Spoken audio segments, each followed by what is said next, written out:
बीडमधील सरपंचांच्या हत्येवरून आजही राजकीय आरोप प्रत्यारोप झाले आणि या पूर्ण हत्येचा घटनाक्रम काय आहे, कोणत्या दिवशी काय घडलं, पाहूया हा रिपोर्ट। सरपंच संतोष देशमुखांच्या निर्घृण हत्येवरून बीडचं राजकारण चांगलंच तापलंय।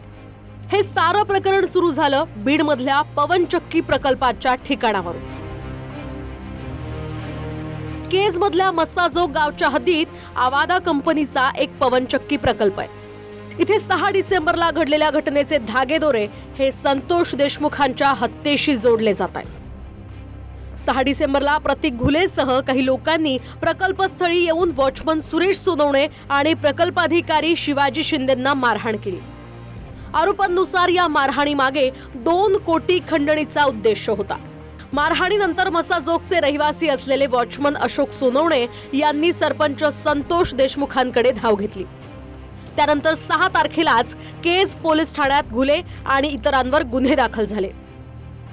त्याच्या 3 दिवसांनी म्हणजेच 9 डिसेंबरला सरपंच संतोष देशमुखांची अपहरण करून निर्घृण हत्या झाली। या हत्या प्रकरणात सुदर्शन घुले, कृष्णा आंधळे, सुधीर सांगळेसह जयराम साठे, महेश केदार आणि प्रतीक घुलेवर गुन्हा दाखल झाला। त्यापैकी जयराम साठे, महेश केदार आणि प्रतीक घुलेला अटक झाली असली तरी सुदर्शन घुले, कृष्णा आंधळे आणि सुधीर सांगळे हे अद्यापही फरार आहेत। लोकांच्या रोषानंतर पोलिसांचा कारभार वादात आला। प्रामाणिकपणे तपास न केल्याच्या आरोपात 2 पोलीस अधिकारी निलंबितही करण्यात आले। 11 डिसेंबरला पवनचक्कीतील प्रकल्प अधिकारी शिवाजी शिंदेंनी केज पोलीस ठाण्यात वाल्मिक कराड, सुदर्शन घुले आणि विष्णू चाटे या तिघांविरोधात खंडणी आणि मारहाणीचा गुन्हा दाखल केला। तक्रारीनुसार आरोपी विष्णू चाटेनं शिवाजी शिंदेंना फोन करून वाल्मिक कराड यांच्याकडे फोन दिला। यात वाल्मिक कराडांनी पवनचक्की प्रकल्पाचं काम सुरू ठेवायचं असेल तर 2 कोटी रुपये द्या, अन्यथा परिणाम गंभीर होतील असं म्हणत हातपाय तोडण्याची धमकी दिली। या तक्रारीनंतर वाल्मिक कराड यांच्यासह 3 आरोपी कुणाच्याही संपर्कात नाहीत। दुसरीकडे हत्येनंतर काही नासधूस होईल या भीतीनं पवनचक्की प्रकल्पस्थळी एसपींच्या आदेशानं बंदूकधारी पोलीस तैनात करण्यात आलेत। बीड जिल्ह्यात गेवराई, आष्टी, पाटोदा आणि केज या 4 तालुक्यात पवनचक्क्यांचे प्रकल्प आहेत। त्यातल्या केज प्रकल्पावरून मे महिन्यात सुद्धा आपलं अपहरण करून धमकी दिल्याची तक्रार प्रकल्प अधिकाऱ्यांना दिली होती। दरम्यान सरपंच संतोष देशमुखांची ज्या प्रकारे हत्या झाली त्यावरून बीड जिल्ह्यात संतापाची लाट आहे। जवळपास शरीराच्या प्रत्येक भागावर त्यांना मारहाण झाली। गुप्तांग काढण्याचाही प्रयत्न झाला। त्यांच्या मृतदेहाचे फोटो दाखवताही येणार नाहीत अशा अवस्थेत त्यांचा मृतदेह सापडला।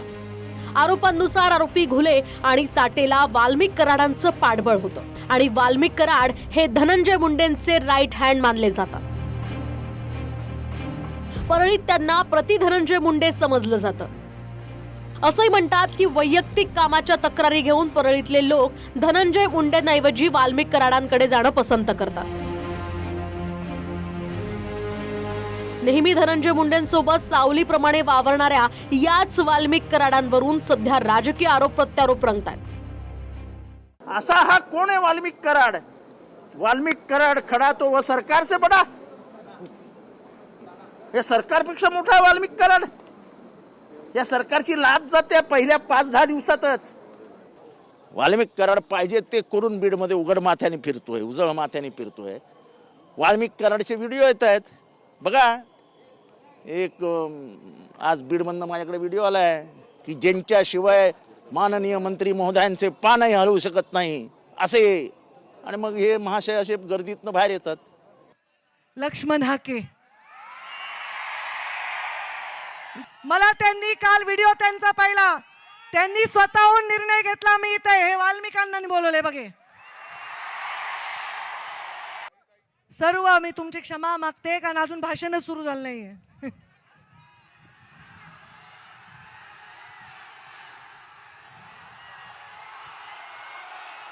कुठे रे ते?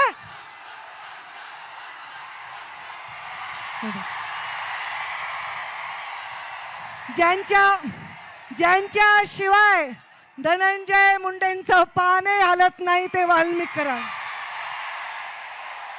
आहेत की माझा असेल किंवा पंकजाताईंचा असेल, जी खाली काम करणारी जी टीम आहे, अशी असंख्य लोकांची टीम आहे. त्यामध्ये एक वाल्मिक कराड आहेत. आता त्यांच्यावर गुन्हा दाखल होणं, ते का केलं आहे, कशामुळे झाला आहे, त्यांचा संबंध किती आहे, काय, या सर्व गोष्टी आदरणीय मुख्यमंत्री महोदयांच्या निवेदनामध्ये स्पष्टपणाने येतील.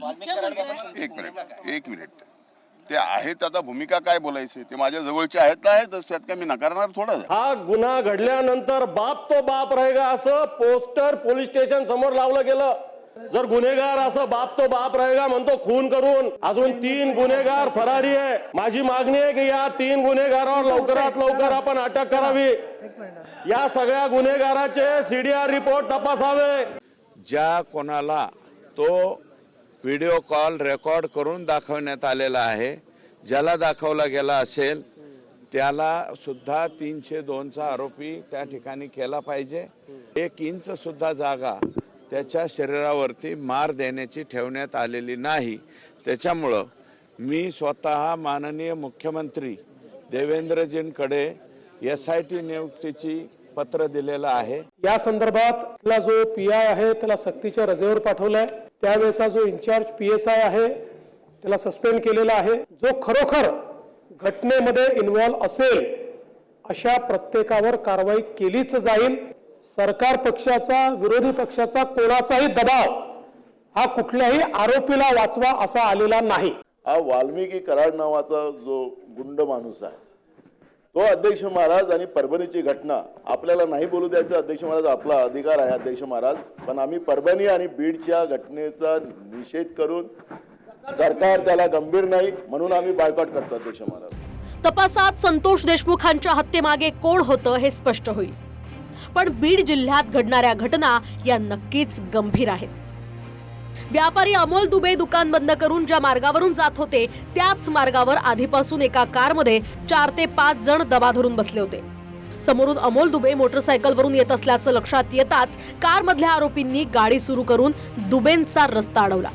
आरोपी पळून जाऊ नये म्हणून कारमधून सगळे लोक पटापट उतरले आणि व्यापारी दुबेंची मोटरसायकल रस्त्याच्या कडेला लावत त्यांचं अपहरण झालं. जीवाच्या किमतीच्या मोबदल्यात दुबेंनी लुटारूंना स्वतःकडचे 3,84,000 आणि 10 तोळे सोनं देऊन सुटका करून घेतली. मात्र ज्या परळीतून धनंजय मुंडे हे मंत्री पालकमंत्री राहिलेत त्यांच्या दाव्यानुसार गुन्हेगारी प्रत्येक जिल्ह्यात असून एकट्या बीडला बदनाम करणं अयोग्य आहे. Bureau report TV9 Marathi.